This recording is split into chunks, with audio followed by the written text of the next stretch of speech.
অধ্যাপক ডক্টর সিদ্দিকুর রহমান খান, জাতীয় প্রেস ক্লাবের সভাপতি কবি হাসান হাফিজ, দৈনিক যুগান্তরের সম্পাদক কবি আব্দুল হাই শিকদার, বাংলাদেশ ফেডারেল সাংবাদিক ইউনিয়নের বিএফইউএস-এর মহাসচিব জনাব কাদের গনি চৌধুরী, বই প্রকাশনের কর্ণধার জাতীয় প্রেস ক্লাবের সাবেক সাধারণ সম্পাদক জনাব সৈয়দ আবদাল আহমদ, ডিবেট ফর ডেমোক্রেসির চিফ মডারেটর অধ্যাপক Abu Mohammad Royes, debate for democracy পরিচালক ও শেরেবাংলা কৃষি বিশ্ববিদ্যালয়ের অধ্যাপক ডক্টর তাজুল ইসলাম চৌধুরী তুহিন ও ফিরে দেখা এই সময় বইয়ের লেখক ডিবেট ফর ডেমোক্রেসির চেয়ারম্যান জনাব হাসান আহমেদ চৌধুরী কিরণ। আমরা খুব জোর একটি করতালি দেব এবং অভিনন্দন।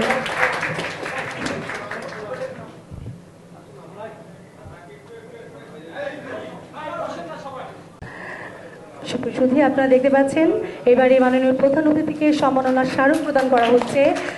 সম্মাননার স্মারকটি প্রদান করছেন হাসান আহমেদ চৌধুরী কিরণ। আমরা আরও একটা হাততালি দেব, প্রচণ্ড জোরে দেব যেন সেই আওয়াজটা সবখানে শোনা যায়।